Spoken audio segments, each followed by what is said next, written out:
Good morning student. हम पढ़ रहे थे क्लास 10 की साइंस, जिसमें अपना लेसन चल रहा था छठा लेसन, जो अपन ने शुरू किया था पिछले वीडियो में। जैव प्रक्रम, जीवों में होने वाले विभिन्न क्रियाएं अपन कह सकते हैं, वो अपन ने स्टार्ट किया था। ठीक है, देखिए आगे। अब अपन जिसमें नॉर्मल से जानकारी अपन ने प्राप्त की थी उत्सर्जन तंत्र के बारे में, श्वसन के बारे में, पोषण अपन पढ़ते हैं। अब पोषण क्या होता है, ठीक है, उसके बारे में चर्चा करते हैं। तो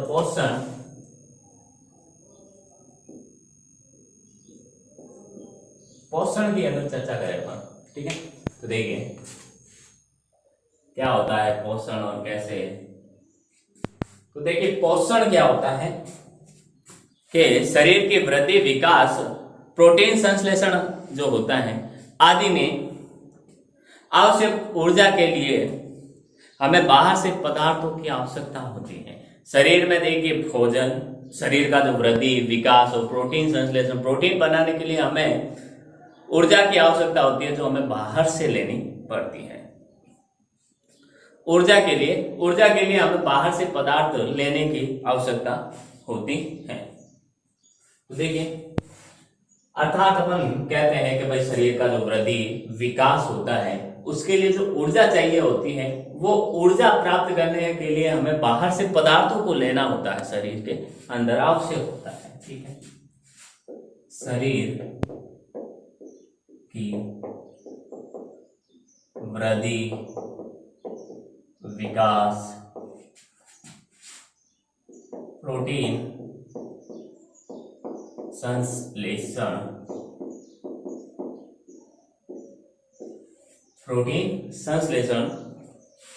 प्रोटीन संश्लेषण आदि में आवश्यक ये जो आदि क्रियाएं हैं अपनी, जैसे वृद्धि, विकास, प्रोटीन संश्लेषण आदि में आवश्यक ऊर्जा के लिए हमें बाहर से पदार्थों के लिए हमें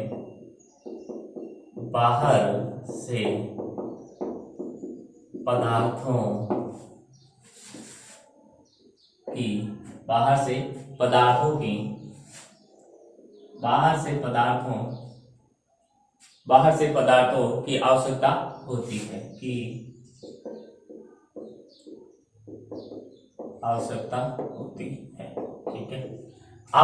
होती है। ठीक है, इन पदार्थों को हम भोजन के रूप में ग्रहण करते हैं। ये जो भी अपन पदार्थ हमें जो ऊर्जा देते हैं, उनको अपन भोजन के रूप में ग्रहण करते हैं, जैसे रोटी से कार्बोहाइड्रेट, ये सब चीजें। ठीक है,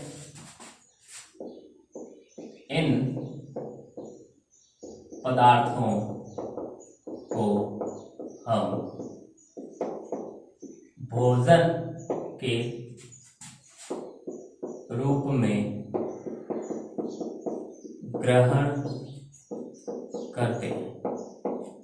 भोजन के रूप में क्या करते हैं, इन पदार्थों को अपन ग्रहण करते हैं। ठीक है, सजीवों द्वारा भोजन को देखिए शरीर में लेने की जो प्रक्रिया होती है, उसे अपन पोषण कहते हैं। सजीवों द्वारा इस भोजन को शरीर के अंदर लेने की, ग्रहण करने की प्रक्रिया को क्या कहते हैं, अपन पोषण कहते हैं।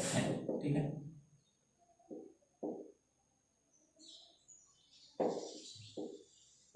सजीवों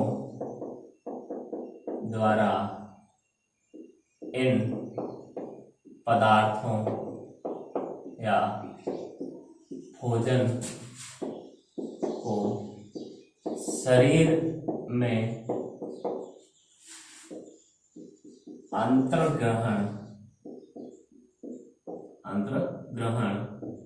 करने की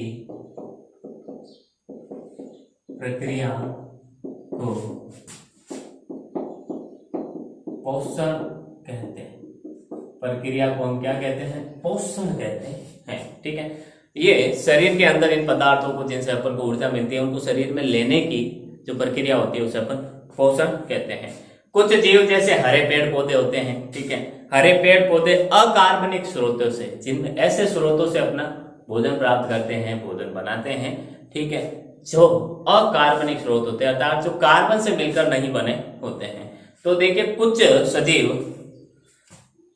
कुछ जीव जैसे हरे पेड़ पौधे जैसे हरे पेड़ पौधे और जो जीवाणु होते हैं वो अकार्बनिक स्रोतों से कार्बन डाइऑक्साइड तथा जल के रूप में सरल पदार्थ प्राप्त करके क्या करते हैं, प्राप्त करते हैं। और ये जीव क्या कहलाते हैं, स्वपोषी कहलाते हैं और अपना भोजन बनाते हैं और स्वपोषी कहलाते हैं। तो कुछ जीव जैसे कि सभी हरे पौधे जो भी होंगे हरे पौधे और कुछ जीवाणु अकार्बनिक स्रोतों से क्या करते हैं, कार्बन डाइऑक्साइड CO2 और जल प्राप्त करते हैं और जल के रूप में क्या करते हैं, सरल पदार्थ प्राप्त करते हैं और अपना भोजन बनाते हैं। इन्हें अपन क्या कहते हैं, ये जीव स्वपोषी कहलाते हैं। ठीक है। कुछ जीव जैसे सभी हरे पौधे तथा कुछ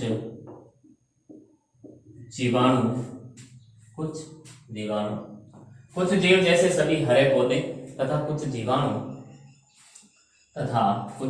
जीवाणु क्या करते हैं, तो देखें कुछ जीव जैसे सभी हरे पौधे और जीवाणु अकार्बनिक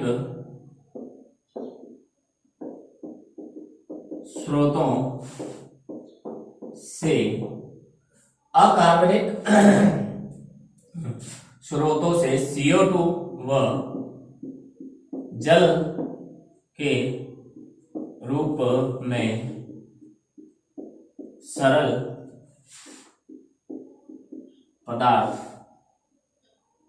प्राप्त करके अपना भोजन बनाते हैं। ये जीव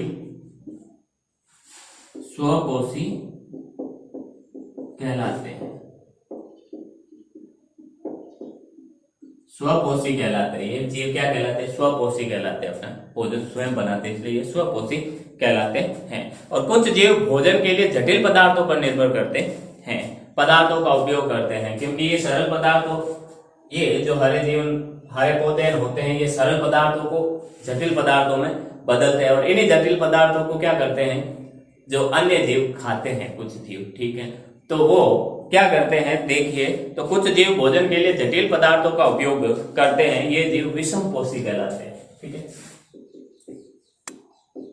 कुछ जीव भोजन के लिए जटिल पदार्थों का उपयोग करते हैं, ये जीव क्या कहलाते हैं, विषमपोषी कहलाते हैं।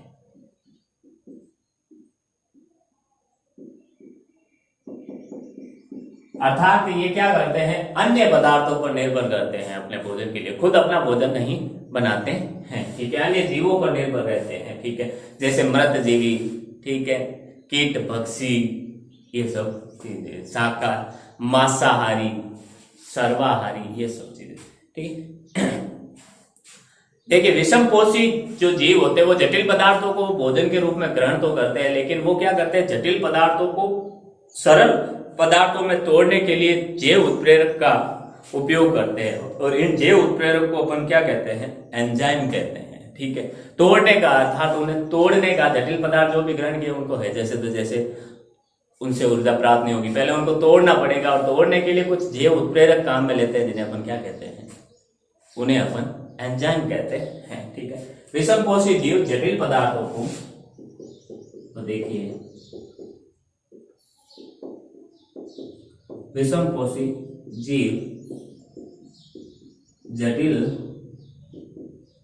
पदार्थों को सरल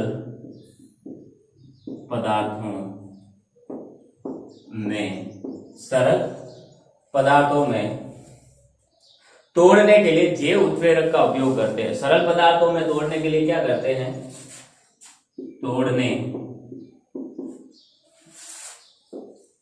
के लिए जैव उत्प्रेरक का उपयोग करते हैं उन्हें एंजाइम, उन्हें क्या कहते हैं अपन? एंजाइम कहते हैं। इन्हें अपन एंजाइम्स कहते हैं, ठीक है, जो क्या करते हैं? जटिल पदार्थों को सरल पदार्थों में तोड़ने का कार्य करते हैं, ठीक है। विषमपोषी जो उत्तरजीविता के लिए प्रत्यक्ष या परोक्ष रूप से स्वपोषी पर निर्भर करते हैं, अर्थात विषमपोषी जीव होते हैं वो अपनी उत्तरजीविता, अपनी आजीविका के लिए, जीने के लिए जो उनको भोजन चाहिए होता है उसको डायरेक्टली या इनडायरेक्टली, प्रत्यक्ष या परोक्ष रूप से क्या करते हैं? स्वपोषी पर निर्भर करते हैं। देखिए, स्वपोषी ही एकमात्र हर एक पेड़ पौधे कुछ जीवाणु है जो अपना भोजन स्वयं बनाते हैं, और जो विषमपोषी होते हैं वो इनको ग्रहण करते हैं भोजन के रूप में डायरेक्टली। जैसे शाकाहारी जंतु होते हैं वो तो क्या करते हैं? डायरेक्ट हरे पेड़ पौधों को खाते हैं, और जो मांसाहारी होते हैं वो शाकाहारियों को खाते हैं, ठीक है। और शाकाहारियों में वो ऊर्जा कहां से आती है? वो पेड़ पौधों से आती है, अर्थात इनडायरेक्टली उन्हें ऊर्जा कहां से मिलती है? इनडायरेक्टली उन्हें ऊर्जा मिलती है, इनडायरेक्टली उन्हें ऊर्जा मिलती है हरे पेड़ पौधों या स्वपोषी से, ठीक है। तो देखिए,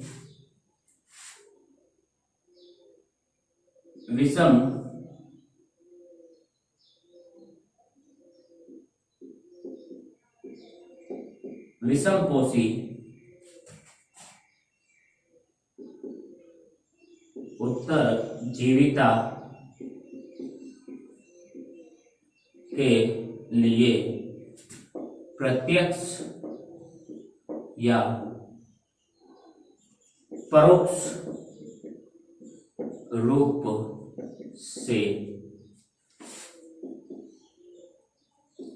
स्वपोषी पर निर्भर करते हैं। किस पर निर्भर करते हैं? स्वपोषी पर निर्भर करते हैं, ठीक है। अब देखिए, स्वपोषी पर निर्भर करते हैं, स्वपोषी अपना भोजन कैसे बनाते हैं उसके बारे में भी चर्चा करते हैं। तो अगला टॉपिक ही अपन बना लेते हैं, स्वपोषी पोषण। कैसे अपना भोजन बनाते हैं स्वपोषी, उसकी अपन चर्चा कर लेते हैं। तो देखिए आगे, स्वपोषी क्या करते हैं, ठीक है। तो स्वपोषी की अगर चर्चा करें अपन, तो स्वपोषी क्या करते हैं? स्वपोषी जीव कार्बन तथा ऊर्जा की आवश्यकता प्रकाश संश्लेषण द्वारा पूरी करते हैं, ठीक है। स्वपोषी क्या करते हैं? अपने शरीर के अंदर जो पेड़ पौधे होते हैं, हरे पर डायरेक्ट की बात करते हैं स्वपोषी की, जो हरे पेड़ पौधे होते हैं वो क्या करते हैं कि कार्बन तथा ऊर्जा की आवश्यकता किससे? प्रकाश संश्लेषण द्वारा पूरी करते हैं, ठीक है। देखिए, स्वपोषी, ठीक है, जीव की कार्बन तथा ऊर्जा की आवश्यकता प्रकाश संश्लेषण द्वारा पूरी करते हैं। प्रकाश संश्लेषण द्वारा क्या करते हैं? पूरी करते हैं, ठीक है। स्वपोषी में क्या होता है? जल तथा कार्बन डाइऑक्साइड सूर्य के प्रकाश व क्लोरोफिल की उपस्थिति में कार्बोहाइड्रेट में परिवर्तित हो जाते हैं, और इस क्रिया को अपन क्या कहते हैं? प्रकाश संश्लेषण कहते हैं, ठीक है। तो स्वपोषी में जल तथा CO2 सूर्य के प्रकाश व क्लोरोफिल की उपस्थिति में कार्बोहाइड्रेट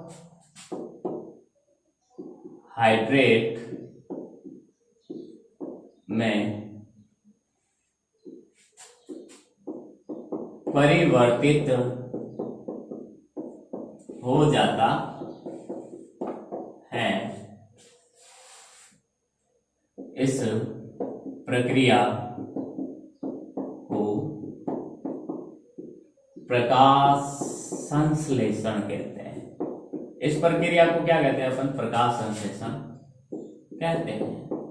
इस पूरी प्रक्रिया को अपन प्रकाश संश्लेषण कहते हैं। ठीक है। कार्बोहाइड्रेट क्या करता है? ये जो कार्बोहाइड्रेट प्रकाश संश्लेषण क्रिया द्वारा बनता है वो ऊर्जा प्रदान करने में सहायक होता है। ठीक है।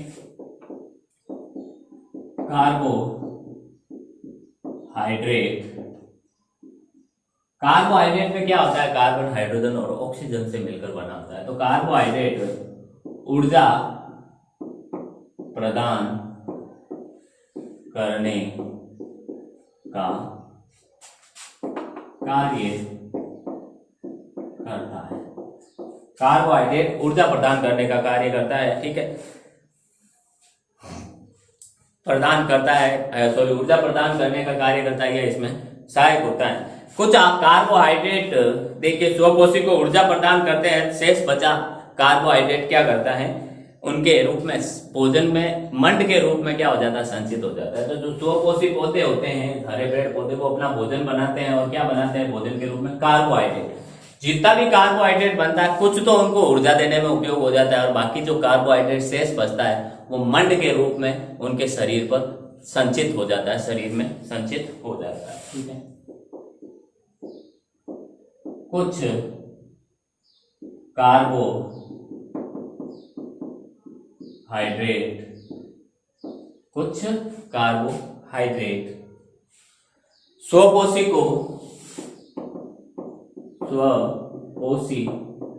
को ऊर्जा प्रदान करता है तथा शेष कार्बोहाइड्रेट क्या करता है? शेष कार्बोहाइड्रेट मंड के रूप में संचित हो जाता है। मंड के रूप में संचित हो जाता है। मंड के रूप में क्या हो जाता है? संचित हो जाता है। ठीक है। अब प्रकाश संश्लेषण की क्रिया को अपन अभिक्रिया में देखते हैं तो 6CO2 प्लस H2O और H2O के कितने अणु? 12 अणु H2O के। ठीक है। 12 H2O। ठीक है। ये दोनों आपस में क्रिया करते हैं, जल और कार्बोहाइड्रेट, और किसकी उपस्थिति में? सूर्य के प्रकाश व क्लोरोफिल की उपस्थिति। क्लोरोफिल की उपस्थिति में आपस में क्रिया करके क्या बनाते हैं? कार्बोहाइड्रेट के रूप में C6H12O6 प्लस बनाते हैं CO2 प्लस बनाते हैं 6H2O। ठीक है। जल के अणु बनाते हैं। ठीक। तो ये तो बनता है ग्लूकोज, और ये क्या है? ग्लूकोज बन रहा है जो कार्बोहाइड्रेट के रूप में, और हम जानते हैं कार्बोहाइड्रेट का मतलब होता है कार्बन, हाइड्रोजन और ऑक्सीजन से मिले अणु। ये कार्बन है, ये हाइड्रोजन, ये ऑक्सीजन रहेगी। ठीक है। यह है ग्लूकोज कार्बोहाइड्रेट के रूप में। बड़ी बात यहाँ ध्यान रखने वाली है कि यहाँ पर 6O2 बन रही है, ऑक्सीजन बन रही है। ठीक है। तो इसका मतलब प्रकाश संश्लेषण में ऑक्सीजन मुक्त होती है। ठीक है। तो हरे पेड़ पौधे जो प्राण वायु ऑक्सीजन देते हैं वो कौन सी क्रिया द्वारा देते हैं? प्रकाश संश्लेषण क्रिया द्वारा हमें देते हैं। ठीक है। अब प्रकाश संश्लेषण की क्रिया विधि क्या है? तो देखें क्रिया विधि में कौन से स्टेप होते हैं, कैसे अपन वो भी देख लेते हैं। प्रकाश संश्लेषण की क्रिया विधि। प्रकाश संश्लेषण की क्रिया विधि क्या होती है? तो देखिए पहला होता है क्लोरोफिल द्वारा प्रकाश ऊर्जा को अवशोषित करना। ये क्लोरोफिल क्या करता है? सबसे पहले तो प्रकाश ऊर्जा का, सूर्य के प्रकाश से प्रकाश ऊर्जा को अवशोषित करता है। ठीक है। क्लोरोफिल द्वारा प्रकाश ऊर्जा, ये पहला स्टेप है, ठीक है। पहली चीज क्या होती है, प्रकाश ऊर्जा का अवशोषण होता है। प्रकाश ऊर्जा का क्या होता है, अवशोषण होता है सबसे पहले तो, ठीक है। दूसरी है प्रकाश ऊर्जा को रासायनिक ऊर्जा में रूपांतरित किया जाता है। दूसरी बात, ये अवशोषित की गई प्रकाश ऊर्जा को रासायनिक ऊर्जा में रूपांतरित किया जाता है तथा जल अणुओं को हाइड्रोजन और ऑक्सीजन में अपघटित किया जाता है। जो जल के अणु होते हैं उनको हाइड्रोजन में और ऑक्सीजन में तोड़ा जाता है, ठीक है।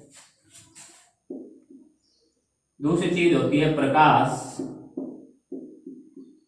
ऊर्जा को रासायनिक ऊर्जा, प्रकाश ऊर्जा को रासायनिक ऊर्जा में परिवर्तित करना तथा जल अणुओं को हाइड्रोजन और ऑक्सीजन में तोड़ना तथा जल के अणुओं का हाइड्रोजन तथा ऑक्सीजन में तोड़ना, ये होती है दूसरी चीज। अपघटन करना या तोड़ना अपन कह सकते हैं सिंपल सी भाषा में, तोड़ना, ठीक है। फिर उसके बाद क्या आता है, कार्बन डाइऑक्साइड का कार्बोहाइड्रेट में आता है। ये जो CO2 होता है उसमें हाइड्रोजन आके जुड़ती है और बनता है क्या, अपना कार्बोहाइड्रेट, ठीक है। कार्बन, तीसरी चीज, कार्बन डाइऑक्साइड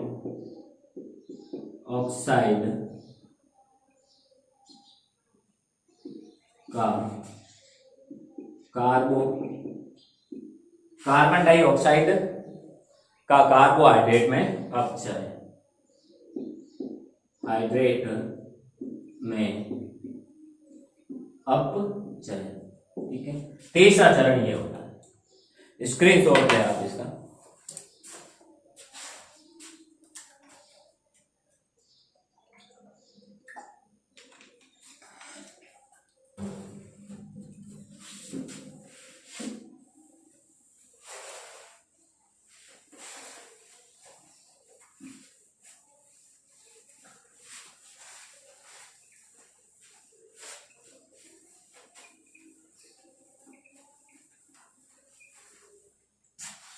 आगे देखें,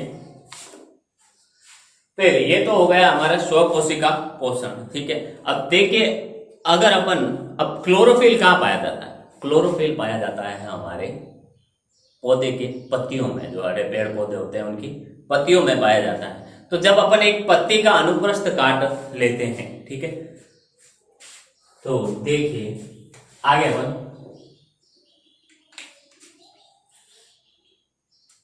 जब अपन एक पत्ती का अनुप्रस्थ काट लेते हैं, इस प्रकार से ये पत्ती होती है पूरी, ठीक है। ये पत्ती होती है, ठीक है। ये इसकी मध्य सिरा, बीच वाली जो मुख्य सिरा होती है उसे मुख्य सिरा या मध्य सिरा कहते हैं, ठीक है। और इससे साइड में से कुछ सिराएं और निकलती है, मुख्य सिरा से और सिराएं निकलती हैं, ठीक है। तो देखिए आगे, नेक्स्ट आगे की चर्चा अपन करते हैं, ठीक है। तो जब अपन, ये पत्ती है मान लो पूरी, जब इसको अपन ऐसे काटते हैं तो फिर ऐसे नीचे से कटे हुए भाग को ऐसे नीचे से देखते तो हमें क्या क्या चीजें दिखाई देती हैं, ठीक है। तो देखिए हमें यहां पर दिखाई देता है इस प्रकार से दो चीजें, एक तो जाइलम और एक होता है फ्लोएम। ये दोनों ही मिलकर बनाते हैं संवहन तंत्र या संवहन ऊतक, ठीक है।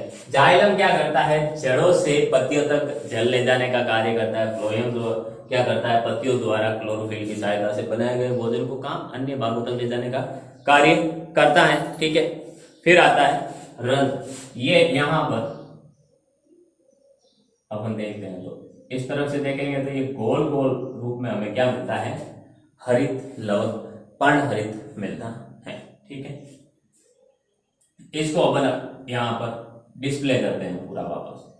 ठीक है, इस छोटे से भाग को अपन बड़ा करके देखें तो हमें क्या मिलेगा, हमें इस प्रकार से कुछ कोशिकाएं मिलती हैं। इस प्रकार से हमें कुछ कोशिकाएं प्राप्त होती हैं। ठीक है,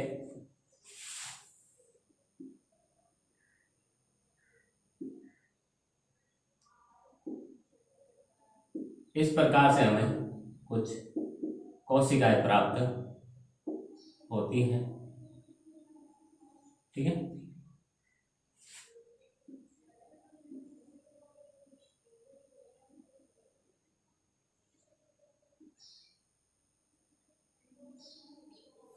इस प्रकार से हमें कुछ कोशिकाएं प्राप्त होती हैं।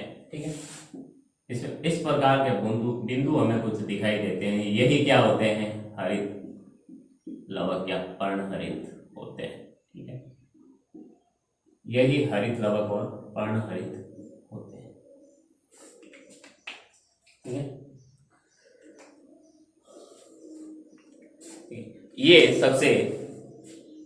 ये ऊपरी बाह्य त्वचा होती है इधर वाली, और ये होती है निचली बाह्य त्वचा। ठीक है, ये ऊपर वाले अगर फिल्म देखेंगे तो ऊपर वाली ऊपरी बाह्य त्वचा, नीचे वाली निचली बाह्य त्वचा।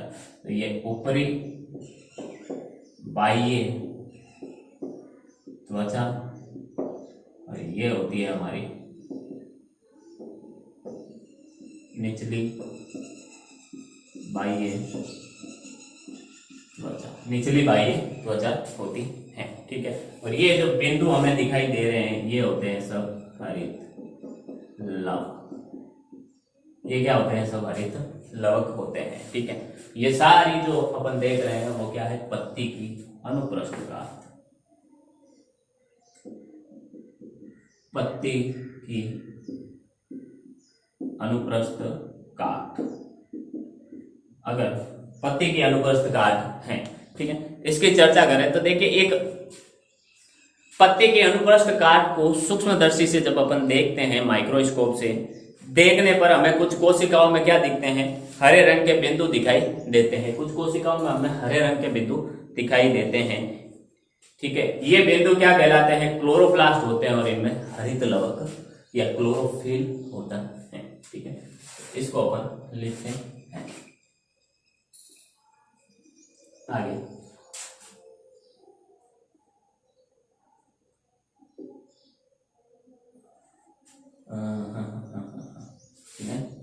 एक पत्ती की अनुप्रस्थ काट को सूक्ष्मदर्शी से देखने पर हमें क्या दिखाई देते हैं, हमें कुछ कोशिकाओं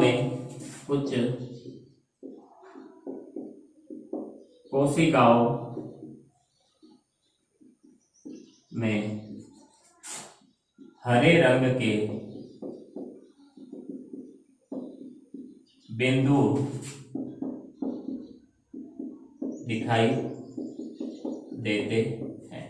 दिखाई देते हैं। ठीक है, बिंदु दिखाई देते हैं। ये बिंदु क्लोरोप्लास्ट होते हैं। ये बिंदु क्लोरोप्लास्ट होते हैं। इन बिंदुओं में इनमें क्या होता है, क्लोरोफिल होते हैं। इनमें क्लोरोफिल होता है। पत्तियों के अंदर कहाँ पाया जाता है, छोटे छोटे बिंदुओं में पाया जाता है। ठीक है, क्लोरोफिल प्रकाश संश्लेषण के लिए क्या है, आवश्यक है, जरूरी है। क्लोरोफिल नहीं होगा तो प्रकाश संश्लेषण नहीं होगा। क्लोरोफिल प्रकाश संश्लेषण के लिए आवश्यक है, जरूरी है प्रकाश संश्लेषण के लिए क्लोरोफिल होना। ठीक है, देखो पत्तियों की सतह पर कुछ रंध्र भी पाए जाते हैं, पत्तियों की सतह पर जो छोटे छोटे छेद पाए जाते हैं, ठीक है, जिन्हें अपन रंध्र कहते हैं, ठीक है। इनमें प्रकाश संश्लेषण के लिए गैसों का आदान प्रदान होता है, ठीक है। प्रकाश संश्लेषण के लिए क्या होता है, गैसों का आदान प्रदान होता है। इसका स्क्रीनशॉट लें। इन पत्तियों के ऊपर वाली सतह पर क्या होते हैं, छोटे छोटे छेद पाए जाते हैं इस प्रकार से, जो हमें दिखाई नहीं देते हैं ऐसे तो, ठीक है। छोटे छोटे छेद पाए जाते हैं, वो क्या कहलाते हैं, रंध्र कहलाते हैं। और इन रंध्रों से ही जो प्रकाश संश्लेषण के लिए कार्बन डाइऑक्साइड गैस को अंदर लेना होता है, या फिर जो ऑक्सीजन गैस होता है उसको बाहर त्यागना होता है, तो इन गैसों का आदान प्रदान रंध्रों द्वारा ही होता है, इन छेदों द्वारा ही होता है, ठीक है। गैसों का आदान प्रदान सिर्फ पत्तियों से भी नहीं होता, गैसों का आदान प्रदान तने, जड़ व पत्तियों की सतह से भी होता है। तने से होता है, पेड़ पौधे की पत्तियों से और जड़ों से भी होता है, क्योंकि कुछ जड़ें हरे प्रकार की होती है, वो भी प्रकाश संश्लेषण की क्रिया करती है, ठीक है। तो ये था हमारा आज का जो पोषण को लेकर थोड़ी बहुत चर्चा की। इस पोषण के स्वपोषी के पोषण की चर्चा अपन आगे और कंटिन्यू करेंगे। रंध्रों के बारे में चर्चा करेंगे अच्छे से कि रंध्र क्या होते हैं, कैसे खुलते हैं। फिर विषमपोषी, अमीबा और मनुष्य के पोषण के बारे में भी चर्चा करेंगे। उम्मीद करता हूं जो भी आज अपन ने पढ़ा है वो आपको समझ में आया होगा। मिलते हैं अगली क्लास में, तब तक के लिए all the best, thank you.